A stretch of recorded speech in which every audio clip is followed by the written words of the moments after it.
Bismillahirrahmanirrahim. Allahumma salli afdala salatin ala as'adi makhluqatika habibillah Muhammad wa ala alihi wa sahbihi wa sallim adada ma'lumatika wa midada kalimatika kullama dhakaraka adh-dhakirun wa ghafala 'an dhikrihi al-ghafilun. Nawayna taqarruban ila Allah ta'ala wa ila hadratin Nabi Mustafa Muhammad sallallahu alaihi wasallam. Syai'un lillah al-Fatiha. A'udzu billahi minasy syaithanir rajim. Bismillahirrahmanirrahim. Alhamdulillahi rabbil alamin. Arrahmanir rahim. Maliki yaumiddin. Iyyaka na'budu wa iyyaka nasta'in. إلى الصراط المستقيم صراط الذين أنعمت عليهم غير المغضوب عليهم ولا الضالين آمين. السلام عليكم ورحمة الله وبركاته. الحمد لله رب العالمين والصلاة والسلام على أشرف الأنبياء والمرسلين سيدنا محمد وعلى آله وصحبه أجمعين. أشهد أن لا إله إلا الله وحده لا شريك له وأشهد أن سيدنا محمدا عبده ورسوله لا نبي بعده. اللهم فصل وسلم وبارك على سيدنا محمد الفاتح لما أغلق والخاتم لما سبق ناصر الحق بالحق والهادي إلى صراطك المستقيم وعلى آله وصحبه حق قدره ومقداره العظيم. أما بعد، قالوا سبحانك لا علم لنا إلا ما علمتنا إنك أنت العليم الحكيم. قال رب اشرح لي صدري ويسر لي أمري واحلل عقدة من لساني يفقهوا قولي. وعنده مفاتح الغيب لا يعلمها إلا هو ويعلم ما في البر والبحر وما تسقط من ورقة إلا يعلمها ولا حبة في ظلمات الأرض ولا رطب ولا يابس إلا في كتاب مبين. صدق الله العظيم وبلغ رسوله الكريم ونحن على ذلك من الشاهدين والشاكرين والحمد لله رب العالمين. Para jamaah yang dimuliakan oleh Allah Subhanahu wa taala, alhamdulillah kita akan membaca kitab Imam Ghazali. Nama kitabnya Al-Maqasid, khusus fikih singkat tentang puasa. Di sini di dalam kitab ini fikih secara ringkas. Ada sholat, ada zakat, ada haji. Tapi karena momentum puasa, kita langsung ngambil khusus bab tentang puasa ini secara singkat. Di sini terletak di bab atau fasal yang kelima, maksudul khamis. وقال المصنف رحمه الله تعالى ونفعنا الله بعلومه في الدارين آمين. Faslun fi shaumi, ini fasal menyatakan tentang puasa. Innama yajibu ala muslimin mukallafin, sesungguhnya wajib atas setiap muslim dan mukallaf. Maka di dalam istilah pelajaran fikih, semua syariat yang Allah turunkan itu kan bagi orang beriman wajib dibebani atau wajib dilakukan setelah memenuhi syarat. Syarat ini salah satunya mukallaf. Disebut dengan mukallaf. Kita ini orang yang dibebani hukum. Kallafa yukallifu, dibebani hukum syariat. La yukallifullahu nafsan illa wus'aha. Allah tidak membebani hukum terhadap suatu kaum atau orang atau setiap hambanya, kecuali Allah juga ikut sertakan kemampuan. Jadi tak naruh alasan tak sanggup ngawekan perintah Allah, tak naruh. Maka di dalam banyak riwayat, kelak ketika di akhirat, orang itu banyak alasan di hadapan Allah, ya Allah aku tak sanggup ngawekan perintah. Padahal sambil tersenyum kata Allah, aku nunjuk kau gawean itu atau perintah itu. Itu tuh ketitipkan juga berbarengan dengan itu kekuatan atau kemampuan untuk ngawekan. Jadi tak naruh alasan seawam-awam orang. Paling tidak secara umum kita yang dibebani hukum, tahu perintah Allah. Makanya dalam istilah pelajaran kita, wajib kita tahu dengan rukun Islam, wajib kita tahu dengan rukun iman. Karena di dalam rukun Islam yang 5, rukun iman yang 6, itu adalah pondasi bagi setiap orang-orang yang beriman kepada Allah. Pondasi rukun Islam yang 5 ini kewajiban, tak baca idah, tak baca ditawar, sampai mati tak naruh istilah tak sanggup. Bahkan Allah dari uji kita berat melakukan sholat 5 waktu, berat menunaikan ibadah puasa, berat mengeluarkan zakat, pergi haji, itu berat. Tapi di dalam syariat sekalipun, dalam kondisi terberat sekalipun, Allah tetap unjuk keringanan, Allah tetap unjuk kemudahan. Makanya tak naruh alasan. Setelah Allah titipkan kemampuan untuk ngawekannya bagi setiap orang yang dibebani hukum, juga Allah titipkan keringanan di dalam syariatnya. Contoh, misalkan dalam kondisi demam, sakit istilahnya, atau dalam kondisi tak acak duduk, dalam kondisi tak acak berdiri, sholat tetap harus digawekan. Ini bentuk keringanan Allah. Tak acak berdiri kamu duduk, tak acak duduk kamu berbaring. Paham maksudnya? Ini artian Allah itu sebab mana baik tetap menuntut hambanya untuk melaksanakan apa yang dibebankan atau melaksanakan kewajiban. Yajibu ala muslimin mukallaf, wajib bagi orang yang menyatakan muslim. Muslim asal kata dari salam, agamanya ya Islam. Semua para nabi yang diturunkan membawa ajaran muslim, membawa ajaran Islam. Maka rukun Islam itu 5. Ya kan, rukun Islam itu 5. Siapa yang menyatakan muslim, maka dia wajib melakukan perintah yang 5 ini. Kemudian kenapa ada mukallafin dibebani hukum? Karena ada di antara muslim yang belum mukallaf, ada yang di antara muslim tak memenuhi syarat kesanggupan untuk ngawekan. Makanya di dalam melaksanakan perintah Allah itu ada syarat yang harus dipenuhi. Itulah yang disebut dengan syarat yang biasa kita pelajari. Ya, selain muslim, selain iman muslim, dia mukallaf, kemudian dia akil, harus berakal. Orang gila ya tak ada dibebani hukum. Rufi'al qalam an thalath. Bahkan bukan hanya orang gila, orang pingsan, tidur, itu tak ada berlaku mukallaf, tak ada berlaku beban hukum. Orang tidur itu tak dicatat, istilahnya tadi pelanggarannya itu tak dicatat. Sampai kapan? Sampai dia bangun. Begitupun orang budak yang belum baligh, anis sobi hatta yahtalim, dari dia lahir sampai dia baligh itu tak dicatat, tak dibebani hukum oleh Allah. Paham maksudnya?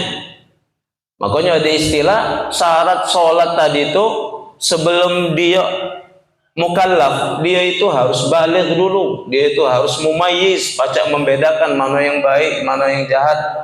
Kemudian dia ini akilun, akil itu ya berakal. Orang yang gila ya tak ada dibebani hukum. Nah, salah satu di antara kewajiban yang harus dipenuhi oleh kita seorang hamba, selain sholat, ternyata ada perintah puasa. Wa innama yasihhu bin niyyah. Semua rukun ibadah yang Allah perintahkan dari sholat, dari puasa, zakat, haji, itu rukun pertamanya adalah niat, yang menentukan bagus atau sah tidak sahnya ibadah seseorang, diterima atau tidak diterimanya ibadah seseorang. Itu wilayah pertamanya yang harus dimasuki, itu adalah wilayah niat. Yasihhu bin niyyah. Ibadah puasa salah satu perintah Allah. Ayat yang lemah kita dengar, kutiba alaikumusiyam kama kutiba alal ladzina min qablikum la'allakum tattaqun. Seharusnya kita yang beriman ini ketika mendapatkan perintah Allah itu iyo baik, kalau bahasa dia, tanpa harus mikirkan yang apa gunanya. Ini makna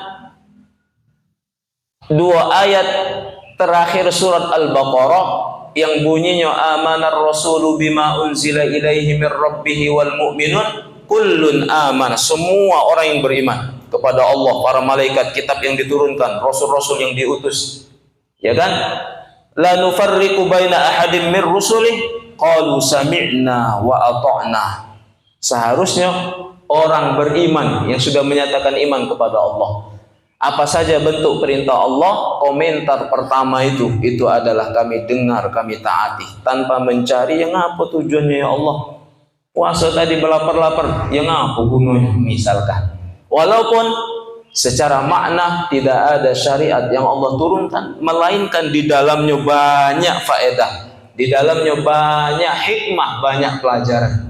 Kutiba alaikumus syiyam kama kutiba alal ladzina min qablikum. Salah satu tujuan atau rahasia Allah syariatkan puasa yang jelas-jelas Allah cantumkan di akhir ayat itu adalah penyempurnaan iman kalian, la'allakum tattaqun, penyempurnaan jiwa, penyempurnaan takwa kalian kepada Allah. Ini jadi sarana puasa ikoni supaya kita ini bertakwa.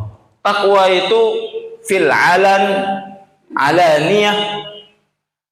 Alaniyah itu maksudnya fil zahir, dalam kondisi tampak atau dalam kondisi ramai dia tetap bertakwa. Selain kondisi ramai, ketakwaan itu juga tetap terpancar di dalam diri seseorang sekalipun dalam kesendirian. Takwa itu harus zahiran wa batinan, alan wa sirrun wa alaniyan. Jadi bahasa takwa yang Allah cantumkan di dalam Al-Quran itu bukan hanya takwa secara zahir. Artinya secara zahir dia berpuasa, secara zahir dia sholat, secara zahir dia pergi haji. Tapi secara batinnya jauh dari Allah. Ini belum dikatakan takwa. Maka semua ajakan, perintah atau anjuran Allah, la'allakum tattaqun, supaya kalian bertakwa, itu artinya meliputi zahiran wa batinan. Kenapa? Bahkan kata para ulama, lebih penting untuk urusan iman, untuk urusan takwa, itu adalah perkara batin kalian. Kenapa? Karena iman pertama itu adalah iman kepada perkara gaib, yaitu Allah. Hudan lil muttaqin, petunjuk bagi orang-orang yang bertakwa. Siapa orang bertakwa? Alladzina yu'minuna bil ghaibi, orang-orang yang mengimani perkara gaib. Iman itu di mana? Fil batin. Iman itu di mana? Fil qalbi, di dalam hati, di dalam batin. Makanya ketika Rasulullah sallallahu alaihi wasallam menjelaskan kalimat takwa kepada para sahabat, beliau memberi isyarat takwa itu hahuna, takwa itu ada di dalam batin kalian. Makanya Islam, iman, kemudian sempurna, tegak, berdiri kokoh, agama kalian ditopang oleh 3 pilar, 3 tiang agama. Selain Islam, iman, kemudian ada ihsan. Ihsan itu apa? Ihsan itu penggabungan antara zahir dan batin. Ihsan itu puncaknya takwa. Yang lemah kami sampaikan, ihsan itu an ta'budallaha ka'annaka tarah. Kalian menyembah Allah secara fisik, badan kalian sholat. Secara fisik, badan kalian diajak berlapar-lapar, tak ada makan, tak ada minum di siang hari, menahan syahwat. Paham maksudnya? Tapi secara batin kalian merasa selalu melihat Allah, atau merasa selalu diawasi oleh Allah. Ini makna ka'annaka tarah. Kalian menyembah Allah seakan-akan kalian berada di hadapan Allah. Kalian melihat Allah. Ini makna batin.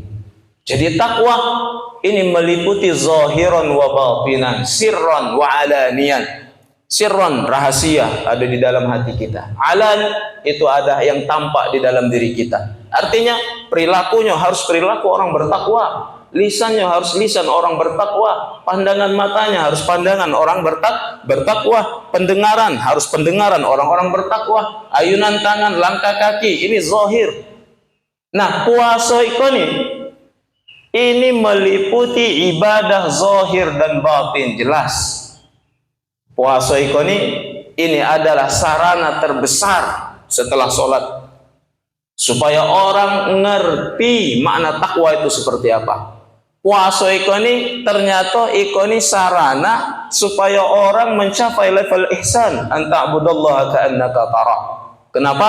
Betapa tidak kita ini puasa tak naruh orang yang tahu. Yang tahu kita puasa itu hanya Allah.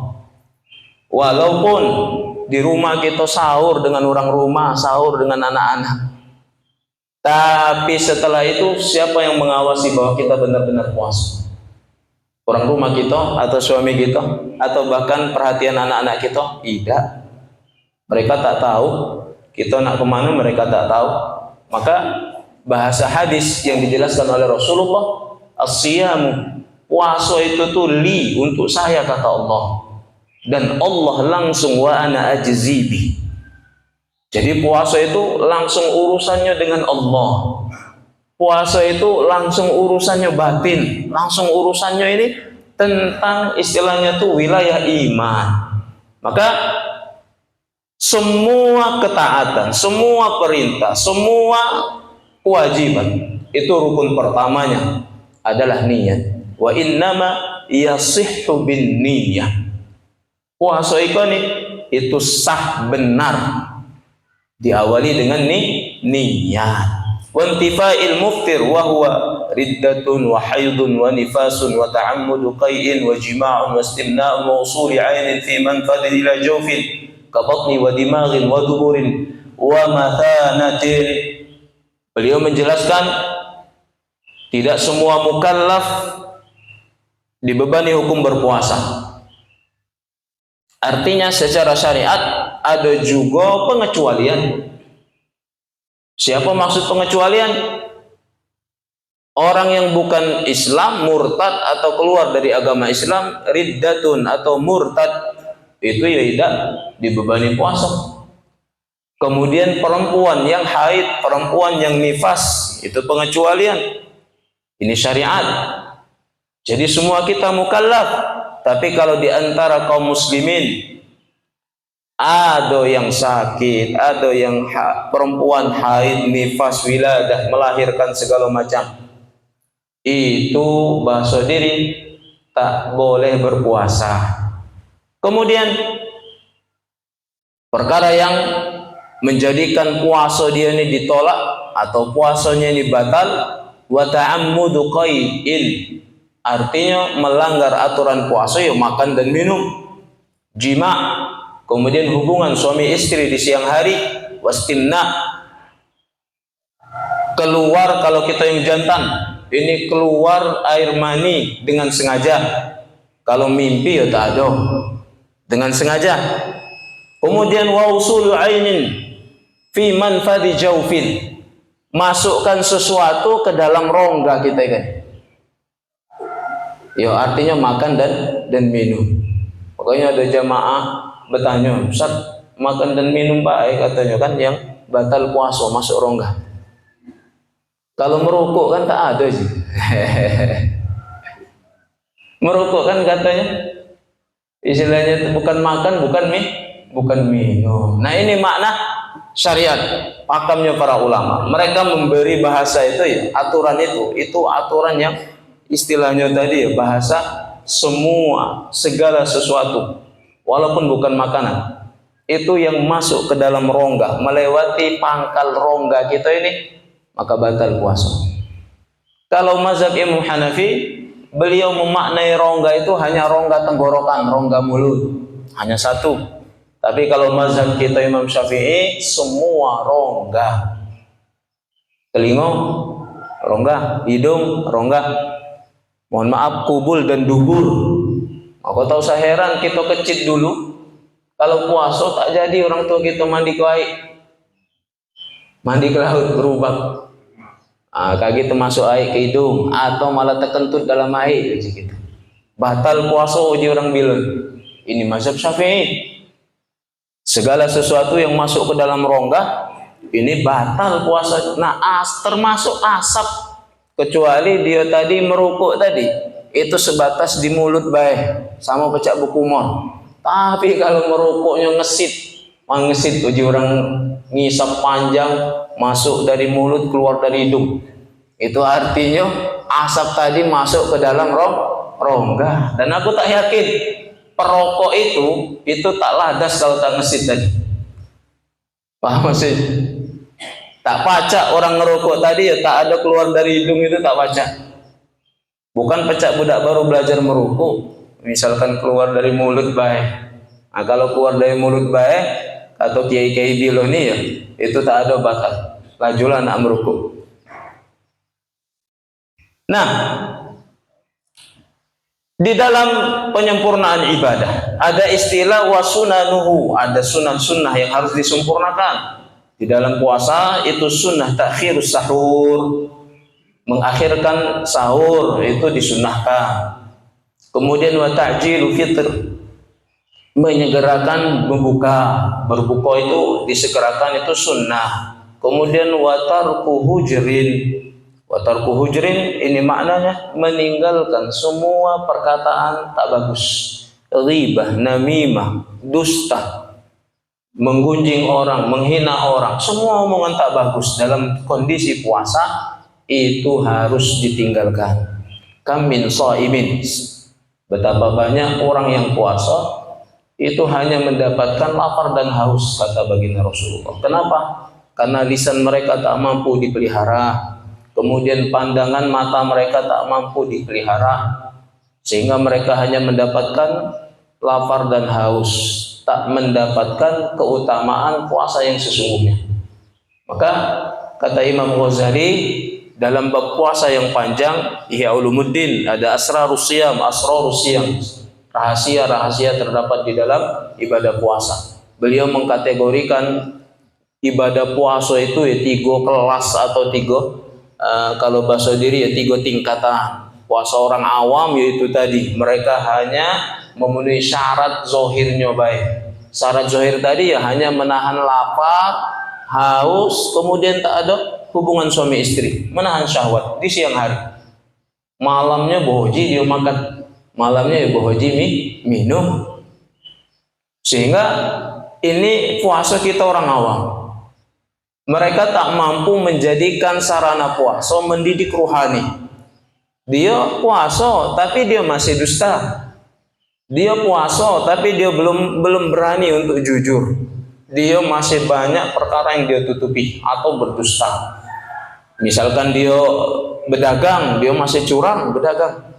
Misalkan dia pegawai, istilahnya dia masih bahasa diri istilahnya tidak jujur di dalam pegawai. Nah, ini puasa orang awam. Mereka hanya bebas dari makan dan minum serta tidak mengumbar syahwat. Ternyata di atas itu ada puasa orang yang kelas tengah-tengah atau puasa orang khusus. Apa? Mereka sudah sampai pada pengertian puasa itu bukan hanya zahiran yang dipenuhi syarat, tapi batinan. Mereka mampu menahan akhlak atau menahan perkara batinnya dari semua istilahnya itu larangan Allah. Dia mampu ngontrol lisan supaya tak ada macam-macam. Dia mampu mengontrol pandangan supaya tetap dalam koridor ridhonya Allah. Pendengaran, 7 anggota badan yang ada di dalam diri kita ini dia pelihara dari semua larangan Allah. Ini puasa orang khusus.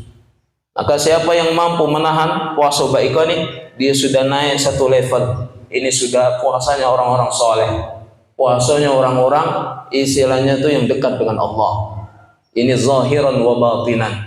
Bukan hanya menahan lapar dan haus, tapi mereka nyetop meninggalkan semua tradisi dosa, tradisi tak bagus. Nah, yang terakhir ini kategori kelas elit. Kategori kelas terdepan, was-sabiqunal awwalun ulaikal muqarrabun fi jannatin na'im. Orang-orang terdepan, orang-orang yang mendekati derajat para nabi, orang-orang yang sudah sampai pada level keimanan yang tinggi. Mereka bukan hanya menahan lapar dan haus, bukan hanya menjaga anggota badan dari maksiat, bukan hanya itu, bahkan lintasan pikiran, lintasan hati itu mereka bersihkan dari semua perkara selain Allah. Jadi tak naruh lagi pikiran atau lintasan isi hatinya itu kecuali hanya Allah. Ini puasanya para wali Allah. Ala inna awliya Allah la khaufun alaihim wa la hum yahzanun alladzina amanu wa kanu yattaqun. Para wali Allah sedikit pun tak terlintas, tak bersemayam di dalam pikiran dan hati mereka rasa galau, rasa sedih, rasa kekhawatiran, kelam makan apa misalnya. Sedikit pun tak naruh khawatir, tak naruh rasa takut. Itu para wali Allah. Mereka hanya fokus meningkatkan iman. Itu makna alladzina amanu wa kanu yattaqun. Ini orang-orang yang benar-benar bertakwa. Setiap hari isi pikiran dan isi hatinya selalu meningkatkan takwa, meningkatkan takwa. Apalagi yang harus aku gawekan dari perintah Allah. Setelah tuntas satu kebaikan, dia sudah siap-siap untuk melakukan kebaikan berikutnya. Fa idza faraghta fansab. Itu dalam surat Al-Insyirah.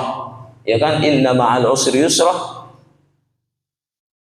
Fa inna ma'al usri yusra, inna ma'al usri yusra, fa idza faraghta fansab.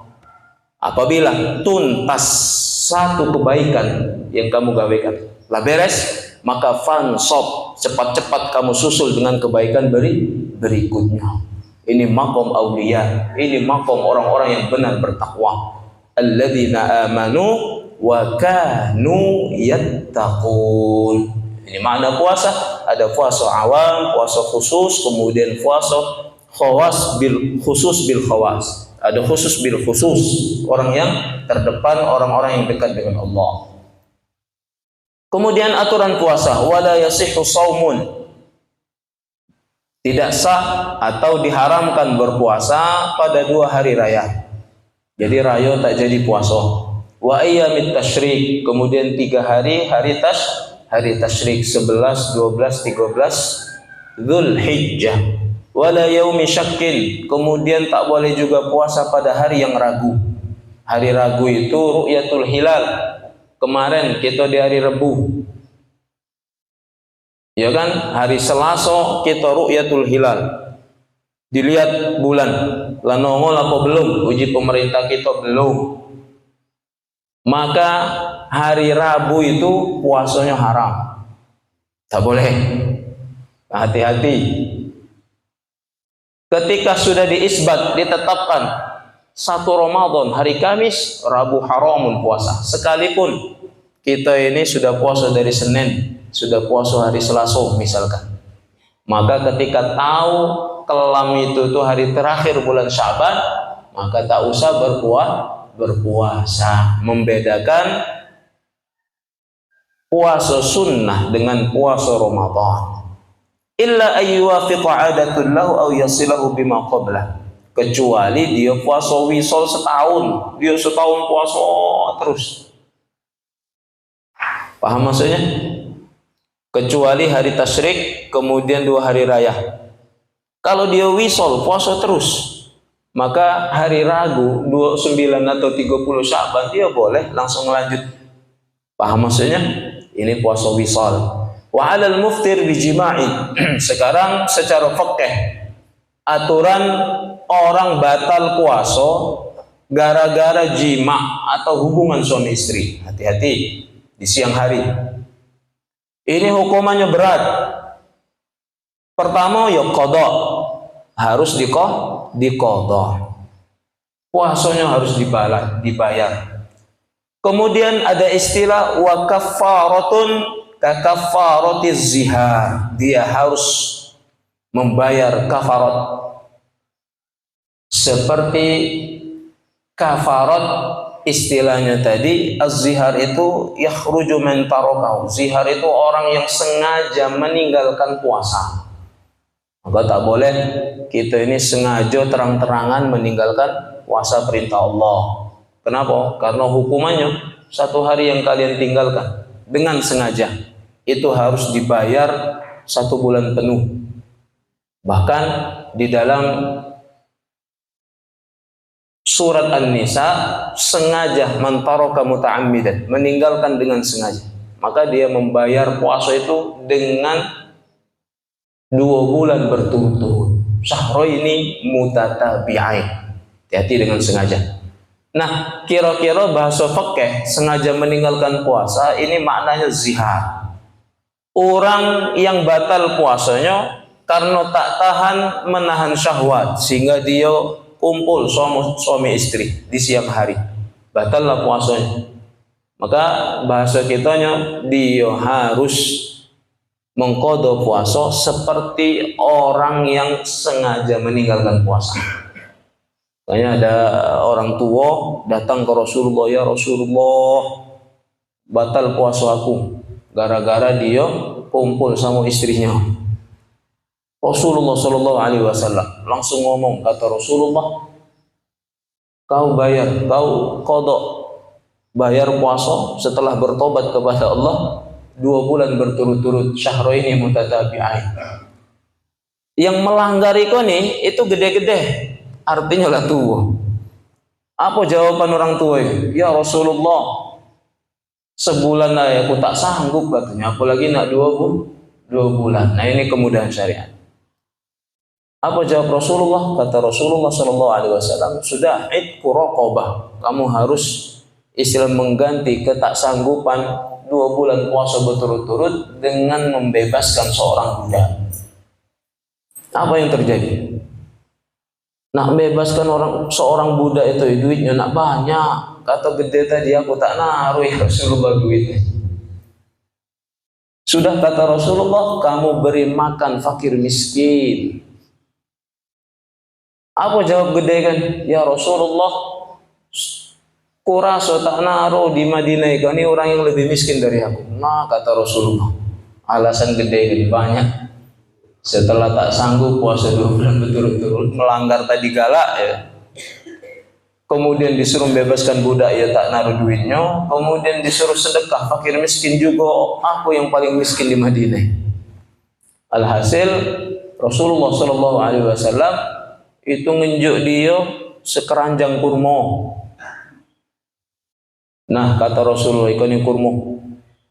Sekarang kata Rasulullah, kau sedekahkan kurma ini untuk orang fakir miskin. Nah ini apa bahasa gitu? Tadarrujan, tahapan kemudahan di dalam syariat. Tapi syariat juga itu tak boleh dimudah-mudahkan. Rasulullah melihat kondisi gede ini, tak sanggup 2 bulan berturut-turut. Pandangan Rasulullah memang pandangan benar-benar tak sanggup gede, sehingga beliau mudahkan dengan membebaskan seorang budak. Itu kata para ulama. Kita yang sanggup, kita yang masih muda ya tak boleh memudah-mudahkan hukum atau syariat. Setelah dia menyatakan tak sanggup membebaskan seorang budak, Rasulullah perintahkan sedekah, anjuk makan fakir miskin. 1 hari itu 1 mud. Kalau 30 hari berarti 30 mud. Singkat cerita, tak sanggup galau. Akhirnya Rasulullah untuk membebaskan dia dari kesalahan, menunjuk dia karena wajib qadha, wajib kafarat. Sehingga Rasulullah memberi solusi, ikonina kurma sebakul, kau bagikan fakir miskin. Nah ini juga berlaku. Kaget kita di akhir Ramadan ada istilah zakat badan. Zakat badan. Zakat badan ini itu zakatul fitrah. Zakat fitrah. Zakat istilahnya itu yang ngangkat amal puasa kita di hadapan Allah. Setelah berlalu bulan Ramadan, puasa kita 30 hari belum terangkat ke Allah, belum naik ke aras, belum jadi setoran bersemayam di alam akhirat atau di alam keabadian sebelum dia menunaikan zakat fitrah. Makanya kata para ulama ngutip dari hadis baginda Rasulullah, setiap segala sesuatu itu ada zakatnya. Nah, puasa kita ini zakat badan kita ini. Kalau tak naruh puasa, badan kita ini penyakitan. Makanya zakat itu mengeluarkan kotoran. Maka sumu tasihhu, puasalah kalian karena puasa itu sehat. Orang Eropa, orang-orang yang sudah maju teknologinya, maju keilmuannya, Mereka meneliti tradisi orang Islam puasa setahun sebulan. Ternyata setelah mereka teliti, kalau kita puasa dalam 1 bulan, itu tuh ternyata membakar racun hasil dari makanan, dari kolesterol, mungkin ada darah yang tak bagus, racun-racun yang ada di lambung, racun-racun yang bersembunyi di selipan saraf-saraf kita ini, yang galak kita pegal-pegal dikit-dikit atau pusing-pusing dikit, itu racun-racun dari makanan setahun kita makan. Ketika numpuk setahun tak dibuang, setahun tak dibakar, setahun tak diapakan, maka terjadilah penumpukan penyakit. Orang Eropa sudah neliti, ternyata dibakar semua penumpukan penyakit itu yang ada di dalam lambung, yang ada terselip di saraf-saraf. Itu tuh ternyata dibakar oleh puasa 30 hari berturut-turut dalam bulan Ramadan. Maka sumu tasihhu, berpuasalah kalian, karena puasa itu nyehatkan. Bayangkan kalau tak naruh puasa, lihatlah orang-orang yang tak naruh syariat berpuasa. Orang-orang Eropa, mereka di usia-usia muda itulah penyakitan. Itu penyakit itu lebih parah dari kita ini, penyakit-penyakit Eropa. Jadi sangat wajar teknologi atau keilmuan, ilmu kesehatan mereka itu lebih maju. Kenapa? Karena penelitian mereka, observasi atau mereka meneliti penyakit itu lebih komplit penyakit mereka di situ daripada kita di sini. Sehingga menjadikan mereka ya selalu belajar dari penyakit-penyakit yang mereka temukan di wilayah situ. Nah, syariat puasa salah satu faedahnya ini supaya bahasa kitanya ya kita ini sehat secara fisik atau secara lahir. Maka penting baginda Nabi Muhammad SAW itu memberikan contoh wajib membayar kafarat yang batal puasa. Itu puasa 2 bulan berturut-turut sengaja meninggalkan. Begitupun hukuman yang membatalkan puasa disebabkan syahwat jima. Dia tak sanggup puasa 2 bulan berturut-turut, harus membayar kafarat, harus sedekah. Nah, Rasulullah ngenjuk kurma tadi ini juga berlaku ketika di akhir Ramadan kita ini ada zakat badan, ada zakat fitrah, belum terangkat puasa kita kecuali sebelum dia menunaikan zakat fitrah. Ada di antara lingkungan kita, keluarga kita atau tetangga kita itu bahasa diri fakir, malam raya itu terakhir mengeluarkan zakatnya, itu tak berberas atau tak berduit sama sekali. Maka itu tugas kita tetangga. Artinya pecah Rasulullah tadi untuk menggugurkan kewajiban dia ini, itu kita yang mampu tunjukkan beras dia tadi itu tolong, atau fitrah kita tunjukkan ke dia, aku tak naruh juga nak nolong dia beras, tapi untuk zakat fitrah aku ladah. Maka untuk menyelamatkan kanca kita yang tak berberas, keluarlah zakat fitrah kita cepat-cepat ke dia ikan. Kaget setelah dia nerima, maka dia keluarkan lagi zakat fitrah dia. Paham maksudnya? Ini syariat. Karena zakat fitrah, zakat badan itu fardu ain, itu wajib bagi setiap kita ini. Dan tak naruh istilah kategori tak mampu, kecuali kita ini hidup seorang. Kita hidup di kebun, tak naruh tetangga, tak naruh apa, tak berberas, tak buah apa. Paham maksudnya? Disitulah lepas dari kewajiban mengeluarkan zakat fitrah. Jadi zakat fitrah wajib. Yang tak naruh beras bila perlu gedor rumah tetangga. Fitrayaku omongkan, aku tak berberas, tak apa-apa. Ini untuk istilahnya menggugurkan perintah Allah. Wa 'ala man mata wa lam yasum ba'da tamakkun it'amul likulli yaumi muddun. Kemudian ada masalah, misalkan dia ini meninggal dunia dalam bulan Ramadan, maka puasa yang ditinggalkan itu harus diqadha. Misalkan dia ini sebelum meninggal sakit 5 hari, maka 5 hari tak berpuasa. Ahli waris, keluarga atau isi rumahnya harus tahu. Tidak puasa itu karena demam, karena sakit, kemudian sampai dia wafat, maka catat atau kenangkan 5 hari dia tidak berpuasa, ini artinya ini harus difidyai, harus difidyai. Tapi kalau ahli warisnya, keluarganya sanggup untuk mengganti puasa bapak atau emaknya, maka bayar puasanya. Tapi fidyah tetap keluarkan. Paham maksudnya? Tapi ketika keluarganya tadi bahasa diri tak sanggup untuk mengganti puasanya, maka fidyah tetap wajib. Nah, zakat fitrah, orang malam Ramadan sudah tercium aurah atau sudah tercium aroma angin segar bulan Ramadan, walaupun dia belum puasa. Artinya kelam, kita hari Kamis kemarin puasa, malam Kamis kita tulah sholat taraweh. Nah, bahasa kitanya setelah taraweh dia samar gelap topak langsung laju. Paham? Dia laju kan walaupun belum sempat puasa hari pertama, maka keluarganya wajib mengeluarkan zakat fitrah karena dia sudah mencium angin bulan Ramadan, apalagi melewati puasa, zakat fitrahnya dikeluarkan.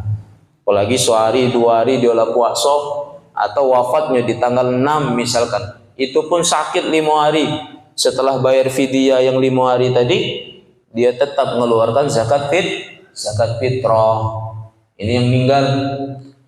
Itu juga budak kupe yang lahir, walaupun dia belum dibebankan puasa, budak kupe kelam hari raya maghrib kaki ya berarti takbiran Allahu Akbar, Allahu Akbar, Allahu Akbar. Hari ini puasa terakhir misalkan. Nah, ternyata orang rumahnya tadi sakit perut, topak dibawa ke bidan, nggak beranak. Keluar anaknya tadi ternyata masuk bidan tadi pagi, keluarnya setelah asar, tepat misalkan 5 menit lagi nak ngebang maghrib. Bedepol keluar, nangis kupek tadi, ya kan? Bapaknya ngebangkan di telinga kanan, setelah dia ngebang maghrib, misalkan. Artinya kupek itu nih, walaupun hanya 5 menit, dia tadi lah tercium aroma bulan Ramadan. Malam itu dobal, bapaknya harus mengeluarkan fitrah budak kupek itu nih. Kecuali budak kupek itu nih lahir setelah berakhir bulan Ramadan. Kapan berakhir? Ngebang maghrib. Itu ngebang maghrib belum keluar. Uji orang kita nih belum ada uatnya. Orang Tino tadi. Tapi itu orang Tino tadi lah sudah berbuka puasa, lah punya tenaga kalau bahasa di. Itu orang takbiran malam sudah maghrib. Dia tadi melahirkan.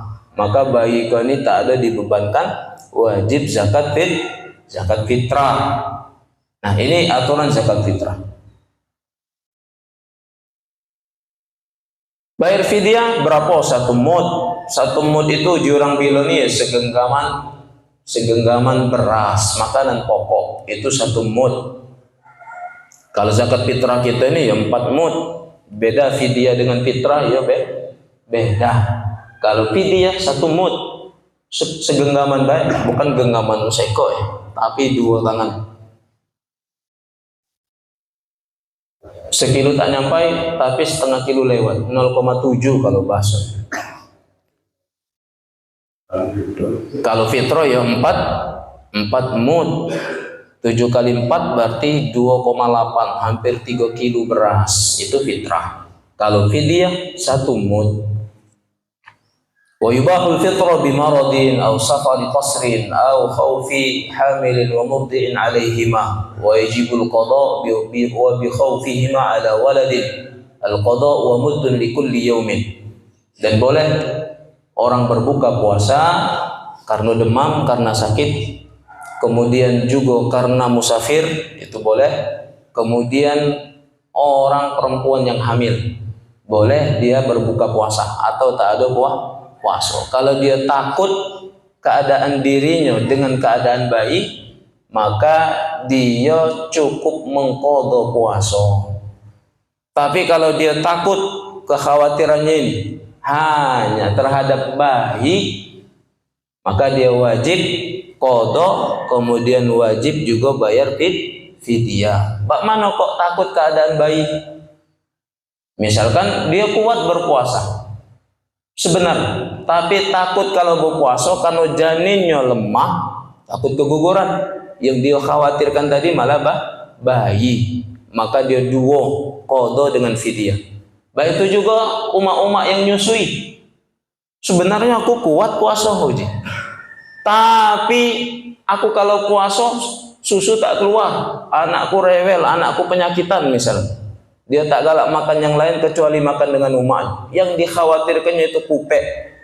Sama berarti dia duo bayar fidyah, kemudian tetap qadha puasa. Nah, inilah fikih singkat tentang ibadah puasa. Terakhir, bulan Ramadan ini bulan yang Allah unggulkan dari bulan-bulan yang lain. Sering kami sampaikan dalam pengajian-pengajian sebelumnya. Bulan Ramadan ini adalah sarana Allah supaya orang ini itu sampai pada derajat setinggi-tingginya di sisi Allah. Ada dua sahabat Rasulullah Shallallahu Alaihi Wasallam sama-sama masuk Islam. Barang dia ini bestian. Ketika mendengar ada Islam langsung menghadap Rasul, ya Rasulullah, kami terima kami dalam Islam. Baiat, kemudian syahadat. Setelah itu ada suruhan berperang, perang Uhud. Dua kancoy kan. Sekok semangat mau menuju peperangan. Ternyata yang sekok tadi demam kalau bahasa diri. Tak jadi kata Rasulullah, kau awak demam, tak jadi milu berperang. Bahasa dirinya kalau meringan baik demam milu perang. Akhirnya dia sedih, pengen dia tadi cak kanconya berjihad barisan terdepan membela Islam atau berjuang di jalan Allah. Setelah usai peperangan ternyata dia dapat berita kanconya yang milu perang Uhud tadi itu meninggal dunia. Oh, nangis dia, ya Allah, lemaknya kancoku dapat kedudukan syahid di sisi Allah. La tahsabanna alladziina qutilu fi sabilillahi amwata. Jangan kalian kira orang yang mati di jalan Allah itu mati konyol. Mereka mempunyai kedudukan yang tinggi di sisi Allah. Bahkan hidup seperti kalian hidup di dunia, diberi fasilitas, diberi rizki, diberi tempat yang layak. Tak lagi ngalami masa fitnah alam kubur. Mereka langsung di tempat yang mulia, syuhada. Oh, kanconya yang demam tadi, oh sedih, ya Allah, aku pengen juga cak kancoku tuh. Ternyata sakit yang dia alami itu menaun. Berhari-hari di atas kasur demam. Tak tahu bahasa diri demam apa yang menaun. Pokoknya demam. Nah, setelah 1 tahun berikutnya dia ini meninggal dunia. Orang tadi meninggal dunia karena sakit. Artinya di tempat pembaringan, di tempat kasur, di atas kasurnya karena sakit demam tadi. Setelah dikuburkan segala macam, 2 orang ini ternyata sahabat dekatnya Talha bin Ubaidillah, sahabat Rasulullah, kaum Ansar, orang Madinah. Talha ini kalau bahasa diri tiba-tiba melihat dalam mimpi. Beliau seakan-akan bertiga, Talha sama 2 kancanya yang mati duluan tadi, itu berada di depan gerbangnya surga. Kemudian kata Allah, inilah balasan untuk kalian. Keluarlah suara dari surga, suara malaikat yang menjaga. Ya fulan, kau duluan masuk surga. Inilah tempatmu, derajat yang paling tinggi. Siapa fulan yang dipanggilin? Abu Talha melihat ternyata kanconya yang meninggal sakit tadi. Paham masih? Yang meninggal di atas kasur. Nah, kata Talha, derajatnya tingginya. Dipanggil pertama pula. Setelah itu dipanggil lagi, wahai fulan, engkau mendapatkan kedudukan syuhada. Yang kancanya nomor 2, yang mati di medan peperangan, perang Uhud. Setelah itu malaikat manggil, wahai Talha, kau belum ada. Bahasa dirinya, belum, tempat kamu belum disiapkan. Kau baliklah dulu, belum saatnya. Oh, terjaga dari tidur Talha tadi. Ternyata belum mati dia tadi. Nah, mimpinya ikan ya kalau bahasa diri. Itu membuat Tolha ini bingung. Kok bisa ya? Benar gak mimpi aku? Kok bisa kanco yang mati sakit kemarin itu malah surganya lebih tinggi. Malah lebih dulu dipanggil oleh Allah ketimbang kanco yang tahun lalu mati syahid. Kebingungan itu lah dibawa ke Rasulullah. Ya Rasulullah, aku mimpi baiko. Dalam mimpi aku malah bingung. Kok bisa ya baik itu? Apa salah mimpi aku itu? Kata Rasulullah, tak naruh yang salah di dalam mimpimu. Itu benar. Mimpi yang Allah tunjukkan di dalam dirimu itu benar hak. Lah, terus kok bisa orang itu melampaui derajatnya orang yang mati syahid? Ya Tolha, bukankah dia akan wafat setahun setelah perang Uhud? Iya kata Tolha. Dan dalam 1 tahun dia berjumpa dengan Ramadan? Iya kata Tolha. Di dalam bulan Ramadan dia berpuasa, melakukan kewajiban-kewajiban, kemudian meningkatkan amal yang dicintai oleh Allah, artinya ibadah sunnah, sampai kata Rasulullah ribuan rakaat dia gawekan. Apa yang terjadi? Sebab Ramadan yang dia isi dengan kesungguhan itulah menjadikan dia melampaui derajat para syahid. Kemudian dia bertanya, ya Rasulullah, aku lihat tingginya derajatnya. Berapa kira-kira jarak antara derajat syuhada dengan derajat orang yang dapat kemuliaan gara-gara bulan Ramadan? Kata Rasulullah, sejauh jarak langit dan bumi. Oh, ini derajat. Maka penting, bulan Ramadan ini memang benar-benar bulan yang sangat Allah unggulkan. Allah menginginkan semua hamba ini meraih derajat setinggi-tingginya di sisi Allah. Itu makna la'allakum tattaqun. Itu saja. InsyaAllah kita ketemu di pertemuan berikutnya Ahad depan, setiap subuh Ahad sampai ke Rayo 4 kali artinya kita ngaji baikolah matahari lah timbul.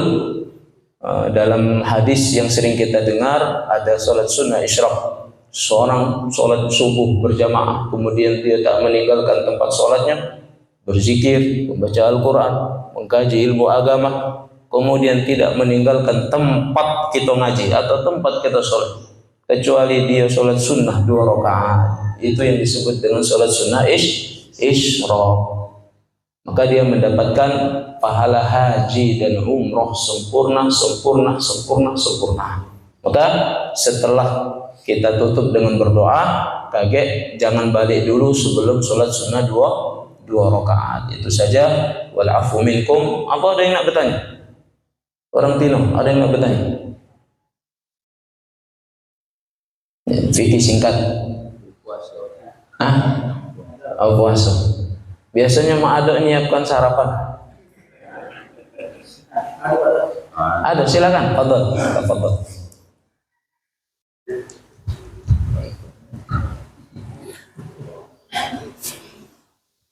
Minta waktunya dikit. Ya.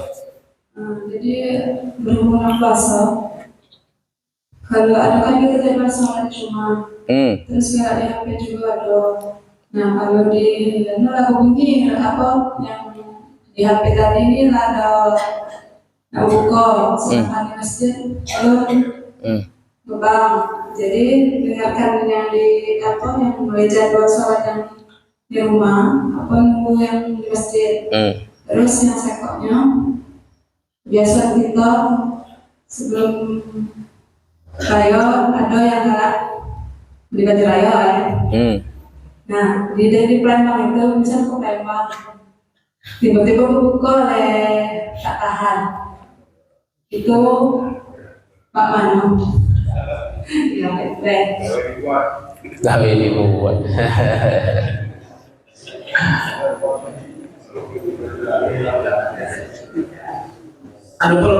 Ya lanjut.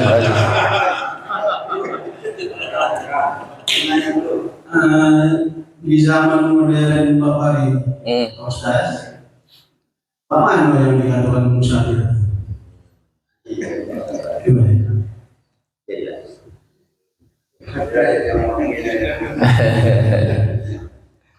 Bismillahirrahmanirrahim. Waktu berbuka yang di HP lagu bunyi tapi di masjid belum. Lebih utamanya itu nunggu yang di masjid. Itu lebih utama. Kalau di masjid tak mudah-mudah ya berbuka lah. Ya kan, ternyata tak murah di masjid. Nah, mana ini? Maka ya buku, kalau cukup yang di HP atau yang di TV itu ya cukup. Tapi kalau nak ngambil keutamaan, tunggulah bareng semenit 2 menit ngebang di masjid. Bahkan tak nyampai kalau 2 menit. Itu lebih utama karena yang dinilai itu waktu setempat. Jadi waktu di kampung kita yang istilahnya itu yang dijadikan patokan. Kemudian masalah beli baju rayo tadi, karena beli baju rayo ini bukan sebuah kewajiban sampai menghancurkan kewajiban yang lain. Ini artinya mudarat, tak boleh batal puasa ya hanya gara-gara berkeliling pasar 16 ya, nyari loka hari rayo. Itu tak boleh, itu hukumnya ya haram, tak boleh. Tetap tahankan, enggak tuh ya tak usah belanja. Nah, yang dikatakan musafir, orang Biloni musafir itu patokannya tadi itu perjalanan seharian. Makanya ada jarak 85 km zaman dulu itu seharian Pak Ado. Kita misalkan 85 km ke Palembang pakai istilahnya ijtihad atau zamannya Imam Syafi'i, zamannya mereka ke sana tuh yo naik unta atau naik apa bahasa kita sapi. Ya 85 kilo dengan kendaraan sapi. Artinya memakan waktu seharian. Itu memakan waktu seharian itu maksudnya itu sesiang itu setengah siang. Sehingga itu kadar atau ukuran minimal kalau sudah melewati separuh siang itu artinya dia sudah dikatakan musafir. Orang dulu separuh siang itu bahasa kitanya itu tuh jarak sekitar 80 km. Nah sekarang kita 80 km ke Palembang, maksudnya itu jarak tempuhnya 1,5 jam, jarak tempuhnya hanya 2 jam. Artinya untuk istilahnya tuh zaman kita bakari ke Palembang itu belum masuk kategori musafir. Artinya kalau puasa tak boleh berbuka, tak boleh dibatalkan. Tapi ulama kontemporer untuk sholat, bukan untuk berpuasa, jarak 80 km itu boleh dipakai standar musafir. Artinya mayang boleh dia nak menjamak. Paham maksudnya? Karena jamak ini bahasa kitanya apa istilahnya? Ya bonus lah dari Allah. Sampai tak memenuhi syarat musafir pun ijtihad sahabat Abdullah ibnu Abbas. Abdullah ibnu Abbas itu seringkali menjamak sholat, tapi tak usah ditiru. Artinya ini ilmu baik, ilmu karena kajian fikih itu luas. Ibnu Abbas ini seringkali menjamak sholat bukan hanya musafir, bukan karena musafir, dan hari-hari. Ditanya oleh para sahabat, padahal ada hadis siapa yang sengaja menjamak sholat, artinya zuhur sama asar, sengaja dijamak, padahal tak naruh alasan uzur syar'i, uzur syariat yang membolehkan dia jamak, maka dia wajib masuk neraka. Itu ada di dalam hadis. Tak boleh sembarang menjamak. Sahabat yang lain iskal, artinya bingung, kok Ibnu Abbas ini kulihat leman, bahasa dirinya leman menjamak.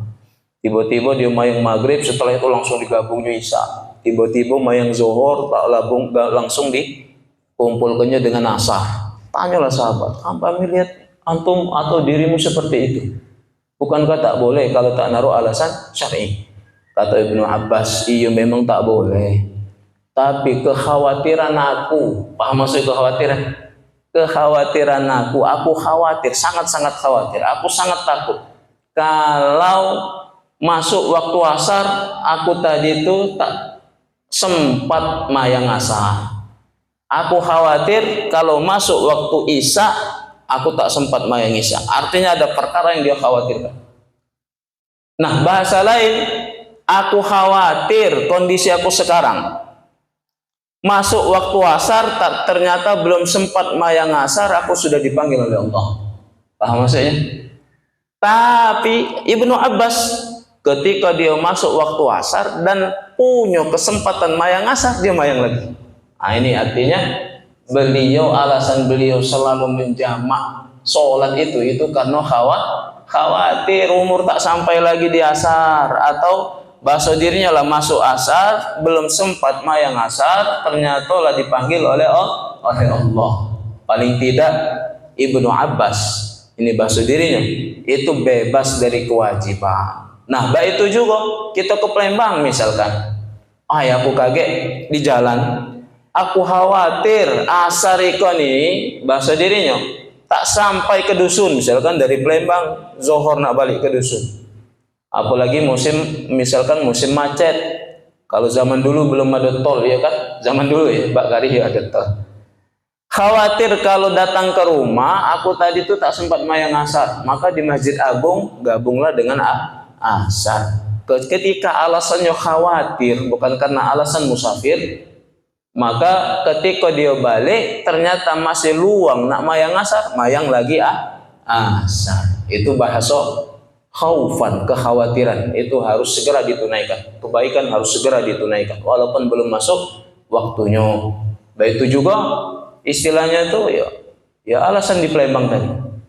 Jadi yang dikatakan musafir itu kalau nak hukum orang lama, perjalanan yang makan waktu, kalau bahasa diri misalkan sesiangan ikan itu 12 jam. Setengah dari 12 jam berarti memakan waktu 6 jam. Kita ke Lahat, kita ke Pagar Alam itu sudah musafir. Boleh tak puasa? Boleh. Tak ada nak berpuasa. Karena musafir. Boleh, takut aku nyupir tadi. Misalkan dia pegawai nyupir, takut takut perut lapar tadi, kaget salah pelihatan, dia nyupir, maka boleh. Tapi supir Pagar Alam ya, jangan supir Palembang. Paham? Dibayar, kewajiban sampai mati ya dibayar. Tapi kalau dia lebih utama atau sanggup untuk berpuasa, itu lebih bagus. Karena ujung-ujungnya masih nak dibayar. Lebih lemak puasa di musim semua orang puasa daripada puasa di tengah-tengah orang makan ayam enggak. Ya kan? Kita kaki rayo. Jangan nak puasa sunnah 6 hari bulan Syawal itu berat minta ampun. Dikit-dikit orang ya dekat, apalagi ma'ado ya. Bukan hari Minggu iya kan bulan Syawal itu. Karena masih libur sehingga rapat 7 hari itu ada orang dekat terus. Akhirnya tak kodak lah nak puasa 6 hari bulan Syawal. Padahal kalau dikejutkan masih terbiasa dengan Ramadan, itu lemak. Puasa di raya kedua langsung puasa itu lemak. Nah, itu saja. Kira-kira ada lagi yang ingin ditanyakan? Orang Tino? Nah, orang jantan ternyata yang nunjuk. Fadhol, silakan. Yang pertama yang berkaitan jadi hubungan dengan puasa itu dimulai dengan niat. Iya. Yang kami tanyakan itu saja kemarin itu jam 2 malam itu dan laksanakan sholat tahajud. Iya. Habis tahajud misalnya kayak tahu ya habis tahajud itu kita mulai tertidur misalnya. Pas tidur itu jagonya tidur kita tadi lewat subuh, lewat kebang. Kalau kita subuh kurang arah lima, ya lima tak jago gitu. Habis tahajud kita tadi sempat makan kurma, jadi 3 biji. Artinya kita kategori makan. Ya. Pas jam 5 tadi terjago, kita tadi pacak langsung berniat ikut puasa, atau hukumnya tak ikut puasa kalau itu, karena belum terniat sebelum subuh itu. Iya. Jadi yang pertama, yang kedua berhubungan dengan yang membatalkan puasa. Tadi kita dengar hal yang membatalkan puasa itu makan minum lewat organ maupun dengan organ yang lain. Iya, rongga. Jadi macam tadi itu. Nah, yang kami tanyakan misalnya baik itu sudah berpuasa, di jam-jam siang misalnya kita itu datang dokter, hal yang kita perlukan. Iya. Dokter nyarankan kita disuntik. Jadi kami pahami dikit memasukkan makanan unsur remaja tadi. Kami kata memasukkan itu. Iya. Memasukkan itu uji dokter misalnya nak disuntik. Nah, disuntiknya tadi itu menyebabkan batal kita puasa juga atau apa? Terakhir masih berhubungan dengan suntik. Saat berpuasa, biasanya di saat asar, kita sudah berpuasa asar, kita merasa lemas. Datang lagi ke dokter. Dokter nyarankan pulau, misalnya ada disuntik, tapi diinfus. Infus itu ada karbohidrat, ada garam, NaCl dan lain-lainnya. Sedangkan makan, hasil dari proses makan itu juga karbohidrat yang dihasilkan kalau kita makan nasi atau yang lain-lainnya. Nah, dengan diinfusnya tadi, apakah menyebabkan batal juga puasa kita karena ada NaCl atau karbohidrat dan lainnya? Sedangkan waktu itu lah asar, misalnya dokter diindikasi nak diinfus, batal tak ada, sedangkan kita tadi menunggu 3 jam lagi yang menunggukan maghrib. Kira-kira begitu, Pastor. Bismillahirrahmanirrahim. Pertanyaan terakhir tadi masalah suntik atau infus itu di kajian kontemporer. Kaidah yang semua perkara yang masuk dari rongga itu yang membatalkan. Sedangkan infus kemudian suntik itu bukan masuk dari rongga. Walaupun isinya sama seperti vitamin makanan. Paham? Infus karena dia sakit, kemudian suntik karena dia sakit. Tapi kalau infus tak ada sakit, sengaja nian supaya dia kenyang misalnya. Ini batal. Atau orang kecanduan narkoba, ya kan? Ujinya masuk rongga baik, yang tak ada batal aja nyuntik seorang di badan. Paham maksudnya? Artinya secara medis untuk kesehatan semua perkara suntik asal bukan melalui rongga itu tak ada batal. Kemudian syarat yang kedua, tak ada menghilangkan akal. Artinya ketika dia operasi bius total, ya kan, hilang dia terkelap langsung. Nah, ini batal puasanya karena sudah hilang akal. Atau suntik tidur itu tak boleh. Oke, ini masalah suntik. Kemudian pertanyaan sebelumnya itu masalah niat.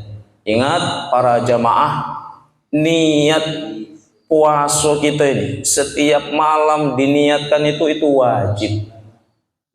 Wajib. Mazhab kita Imam Syafi'i itu setiap malam kita wajib berniat puasa esok harinya. Makanya dalam tradisi kita sudah tarawih, kalau lupa berniat sahur, lupa berniat di malam atau sebelum subuh, kita sudah tarawih itu kan ada tradisi baca niat. Itu sudah cukup mewakili. Dari hadis istri Rasulullah Sayyidatuna Hafsah anak Sayyidina Umar. Sayyidina Hafsah itu meriwayatkan dari baginda Nabi Muhammad SAW bahwa setiap malam seseorang itu harus berniat puasa esok harinya. Jadi kalau tidak berniat maka puasanya istilahnya tak sah. Bagaimana kita niat ikan ya sebelum subuh. Misalkan kita tertidur, terkelap, terbangun bahasa dirinya itu setelah subuh. Lah jam 5:15. Artinya kita kehilangan satu rukunnya itu niat.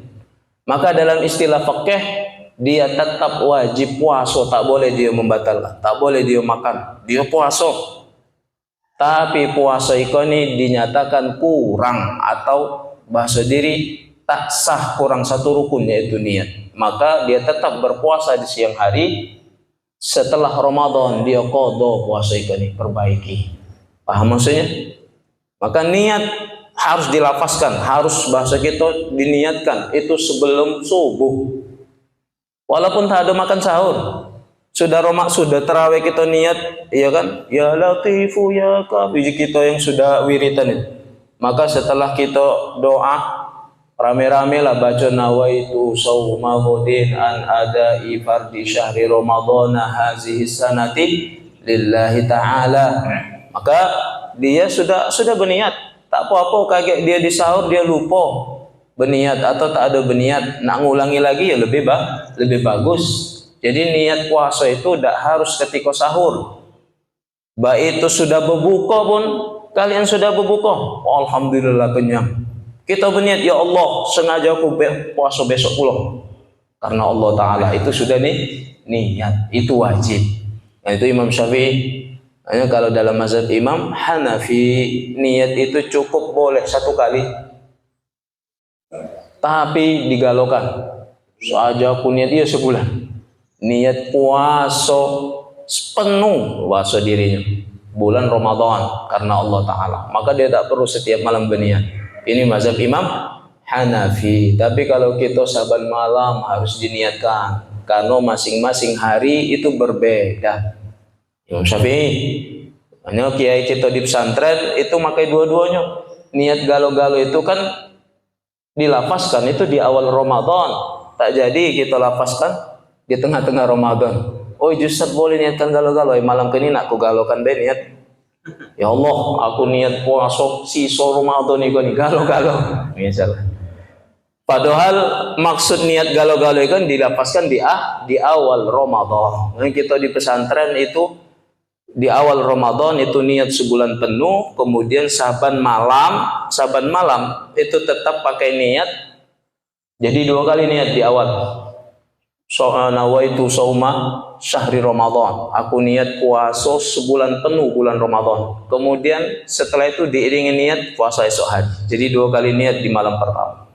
Kenapa? Kata kiai kita, kalau seandainya dalam hari-hari malam Ramadan lalai pecah tadi, misalkan jam 5:15 kita terbangun lupa berniat, maka itu ditampal oleh niat mazhab Imam Hanafi.